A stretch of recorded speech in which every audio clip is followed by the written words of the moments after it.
Խոսել Գարզոյի մասին նշանակում է ոգեկոչել մի գործ, որ նվիրաբերված է պոեզիային, մի ստեղծագործություն, արտասովոր ու զարմանահրաշ, բայց միշտ մեր սրտին մոտիկ իր հրապույրով ու կախարդիչ իրականությամբ։ Ահա գեղեցկագույնը, որ վերագտավ Գարզուն, բանաստեղծ նկարիչների իշխանը։ Հյումանիտե։ Գարզուն Գառնիկ Զուլումյանը արվեստում իրեն հաստատեց դժվար մակարումով։ Այդ դժվարի մեջ քիչ տեղ չուներ այն, որ նա օտարական էր, այն էլ պրովինցիալ, չուներ անվանի կամ մեծատուն հովանավորներ, եւ իր հացն ու համբավը պետք է ձեռք բերեր, ու մակարումից հաղթող դուրս գար միայն եւ միայն տքնությամբ ու տաղանդով։ Սակայն հայտնի է, որ մենակները չեն հաղթում, մինչդեռ Գառնիկ Զուլումյանը Գարզուն հաղթեց ու ստեղծեց երևակայական մղձավանջային մի արկայություն այն հավատով, որ դրանք կհաղթահարվեն։ Տարիի մեջ մեծ ցանցես մսակազեմ դեշնուչված այս կեմագվա կյանքի դժվարություններուն մասին եւ վախի մասին ատոմիկ կոզարանները պոլյուսիոն ինչքան ամեն բանի տեսակ վախ մգա չէ ինչպես ժամանակին 1000 տարի ժամանակները վախի մեջ եղավ որ այդ աշխարհից վեճն է ինչ անանք հիմա անանք վախ մգա չէ անանք որ այս ամբողջ տեսակը կացությունը ինտերնեշնալ է որոն անունը ապոկալիպս է նա մշակեց ու հաստատեց իր ոճը որը բացառիկ է եւ ամենևին չի կրկնում ոչ անցյալ, ոչ էլ նոր ժամանակների նկարիչներից որևէ մեկին։ Բայց Գարզուականը Ֆրանսիայում եւ այլուր սկսել է կրկնվել երիտասարդ նկարիչների արվեստում, ցուցաբերելով դպրոց դառնալու հակումներ։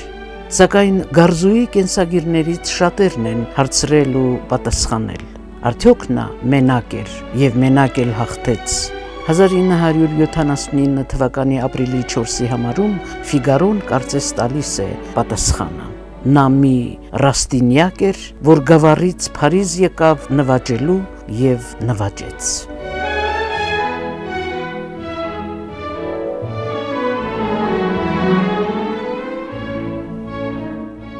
Մեզ համար շատ սիրելի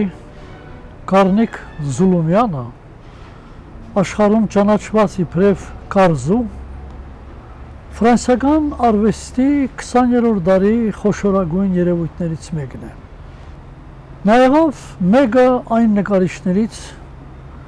որ ոչ միայն առաջին աշխարհամարտի, այլև նույն շրջանում տեղի ունեցած հայոց ողբերգության մեծ եղերնի, այլև երկրորդ համաշխարհային պատերազմի ցայդուն ամենահոգեբող զգացմունքների արտահայտիչը եղավ իր արվեստում։ Գարզուն պարզապես պատկանում է տեսիլքների աշխարհին։ Նրա բանաստեղծական ու փիլիսոփայական մտածողությունը հավաստում է, որ իր արվեստը մարդու փախուստն է պատկերում քաղաքակրթությունից եւ որ կետ ու գծերի գարզուական հորձանուտը հիասթափված մարդու երևակայական աշխարհն է։ Երազանքը պատկերներուս մեջ բախտի կմահաճույքով աշխարհի 4 անկյունները նետված հայերու նվիրական իղձերու արտահայտությունն է։ Մարդը մեծ քաղաքի մեջ միայնակ է, կթվի ամեն ինչ ունի, սակայն իրականության մեջ ունեցածը միայն մենությունն է։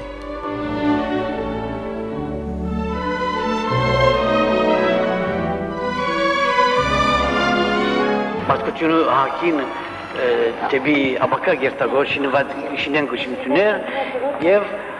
բիդերտան կամած հարաճ դեպի ուրիշ բոլորակները Թերևս որից հասին միջև նոր Երուսաղեմ այսինքն նոր աշխատում որ ոչ պատերազմ դիլա ոչ ծով դիլա ամենպար հաղություն դիլա անկից ֆրախտ դիլա հա Երևակայեցեք թե կուզեք ձերքով բռնել արևը Գիտեք իհարկե թե անկարելի է, բայց այնուամենայնիվ կձգտիք, ձգտումը դեպի արևը անկասելի է։ Այս խոստովանություններն են թերևս այն հենքը, որի վրա էլ բարձրացել է համաշխարհային ճանաչում գտած Գարզուի ինքնատիպ արվեստը։ Այս մտածումները առավել ընդգծվեցին նրան հռչակ բերած ցուցահանդեսներում։ Իսկ նկարչին առավել հռչակ բերեցին նրա Վենետիկ, Պրովանս, Էսկալես, Երկրային դրախտ, Ապոկալիպսիս ցուցահանդեսները։ Գառնիկ Զուլումյանը ծնվել է Սփյուռքի խոշոր գաղթօջախներից մեկում, Հալեպում։ 1918-ին հորը կորցնելուց հետո ընտանիքը տեղափոխվում է Եգիպտոս։ Ապագա նկարիչը նախնական կրթությունը ստանում է Գալստյան վարժարանում, միաժամանակ ինքնուրույն զբաղվում է նկարչությամբ։ 1924 թվականին նա արդեն Փարիզում էր եւ ավարտում է ճարտարապետական ուսումնարանը, միաժամանակ հաճախելով Մոնպարնասի Գրան Շոմիեր ակադեմիան։ Ֆրանսիական նկարիչների 1929 թվականի ցուցահանդեսում Գարզուի Ալքազարի հին պարտեզները կտավը արժանանում է առաջին մրցանակի։ 30 թվականից հետո նա սկսում է ցուցադրվել գերանկախների սալոնում, ինչպես նաև մասնակցում է Անի եւ հայ ազատ արվեստագետների միությունների ցուցահանդեսներին։ Գարզուի առաջին անհատական ցուցահանդեսը բացվում է Փարիզում 1939 թվականին։ 41-ից նա մասնակցում է անկախների եւ աշնան սալոններին,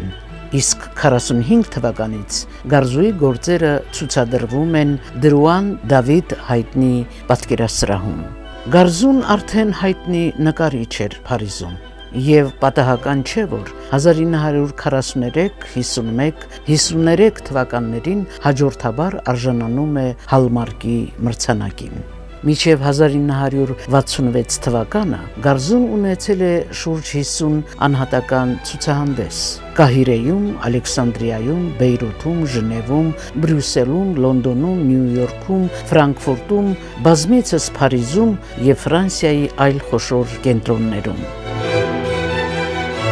Իսկ 1966 թվականին Երևանի նկարչի տանը բացվում է Գարզուի առաջին անհատական ցուցահանդեսը։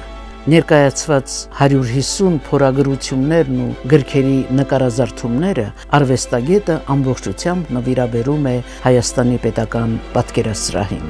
Այդ օրերին նկարիչը խոստովանեց, որ տասնյակ ցուցահանդեսներ է ունեցել աշխարհի տարբեր սալոններում, սակայն նման բացում չի տեսել եւ չի ապրել նման հուզմունք։ Նրան շրջապատել էին Մարտիրոս Սարյանը եւ մշակույթի անվանի շատ գործիչներ։ Ապշեցա այն սիրով, որ անոնք գդազեն տեբի մշակույթը, տեբի արվեստը։ Չեմ չափազանցել, եթե ասեմ, որ հայ արվեստագետը ինքը երջանիկ զգա եւ զգալու իրավունք ունի եւ հպարտություն ունի։ Գարզուն նկարիչ բանաստեղծ է։ Ես բազմիցս հանդիպել եմ նրան։ Գարզուի հյուսած աշխարհում դիտողը չի շոշափում իրականի նյութական հատկանիշները։ Իր խոհերն է կիսում արվեստաբան Շահեն Խաչատրյանը։ Նկարչի բնությունը ծառերն են, հող, նավեր, երկաթգծեր, տաճարներ, կանայք, հրանոթ։ Այդ բոլորն իրենց խորհրդավոր ձևերով ներդաշնակ են պատկերների նույնքան խորհրդավոր ասեստիեզերական դիտողին միանգամից կլանող լուսային մթնոլորտին։ Անընդհատ վիճակ, որը ներկայացնում է այն ապրումները, որ մարդ կարող էր զգալ, թե ինչ 20-րդ դարի առաջի կեսին ինչ ապրումներ ունեցան ուրեմն մարդկությունը։ Նկատի առնելով Գարզուի այդ լայնախոհ ապրումները Ֆրանսիայում նրան առաջարկվեց, որպեսզի Մարսելից մոտ 100 կիլոմետր հեռու գտնվող Արսոն քաղաքում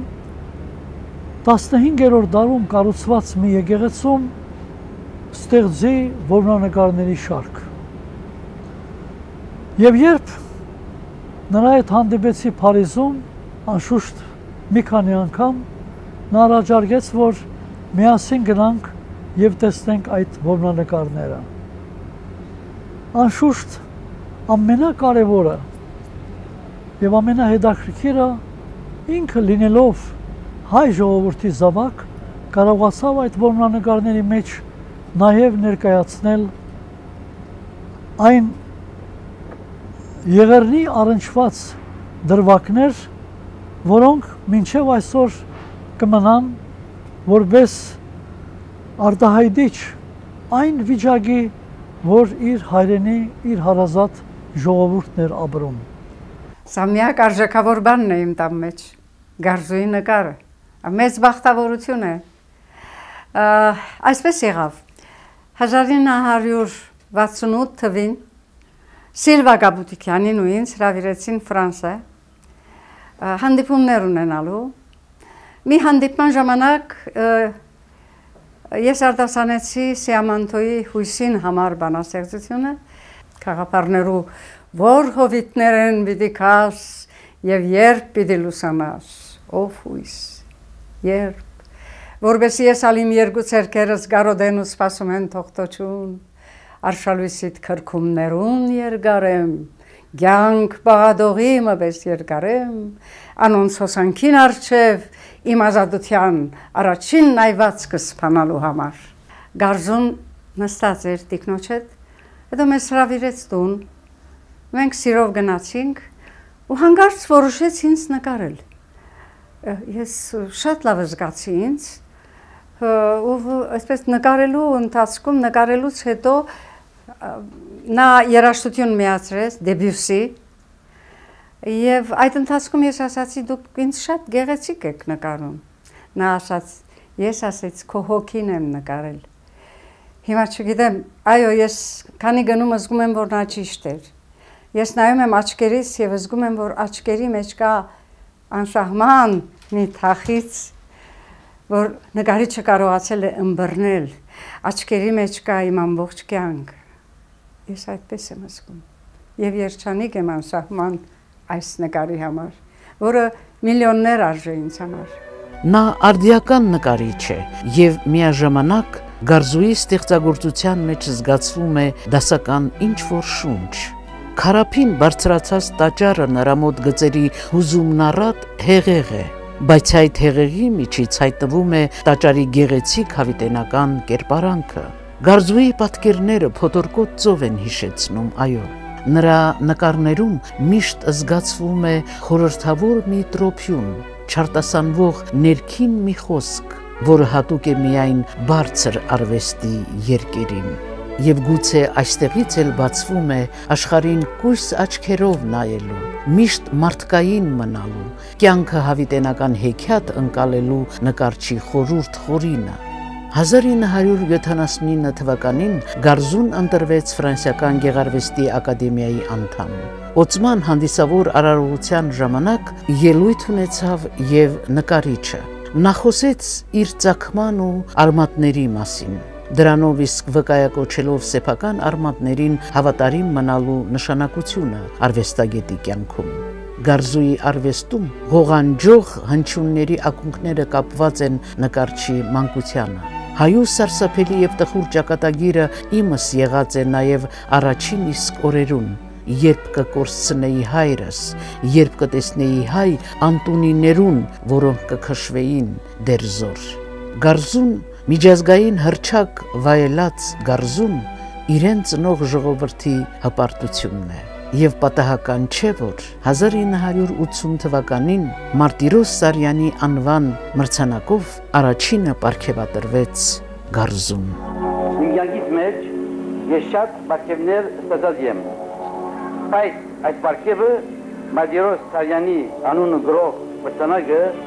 ես պիտի բահեմ իբրև ամենաթանկ իշադակ ինձի կշնորհե հայ նկարիչներու միությունը իմ հարազատ ժողովուրդս եւ իմ հայրենիքս։ Հեռացավ կյանքից, երբ ինքը 92 տարեկան էր, եւ ահա բոլորովին վերջերս, երբ Էջմիածնում ստեղծվում է նոր արդիական թանգարան, նրա որդին նույն ուրեմն Ժան Գարզուն երեք նկար նվիրեց, որպեսզի այդ գործերը բերվեն եւ ներկայացվեն Էջմիածնի թանգարանում։ Այսպես միշտ մնում է կենթանի, միշտ մնում է սիրելի Միշտ մնում է ինքնուրույն արտահայտչական լեզվի նկարիչ Գառնիկ Զուլումյանը։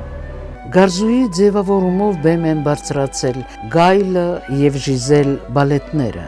Նա ձևավորել է Մորուայի Ֆրանսիա, Հեմինգուեյի հրաժեշտ զենքին, Ժյուլ Վերնի Երկրից դեպի լուսին և էլի շատ գրքեր։ Նկարչի նշանավոր ապոկալիպսիս պատկերաշարի առիթով Ռոբեր Ռեյը գրում է. «Գարզու, քեզանից լավ ոչ ոք չի կարողացել պատկերել աշխարհի անմարդկայնացած դեմքը, մոլորակի մեռած մակերեսը, որտեղ սարսափը արտացոլված է ինչպես հայելու մեջ»։ Իսկ Ժան Մարսենյակի կարծիքը Գարզուի մասին հետևյալն է. նրա բովանդակ արվեստը ազդարարում է, որ մենք գոյություն ունենք մի այլ աշխարհում, որտեղ մեր այս աշխարհը չկա։ Ես իբրև նկարիչ կպատկանիմ ֆրանսիական արվեստին, խոստովանել է Գարզուն, սակայն իմ բոլոր գործերուս մեջ անշուշտ հայ կմնամ, չէ որ ամենքս մեր ժողովրդի բեկորներն ենք։ Հայրենիքը հայրոս համար ամեն ինչ է և ամեն բանի առաջ հույս է և լույս է։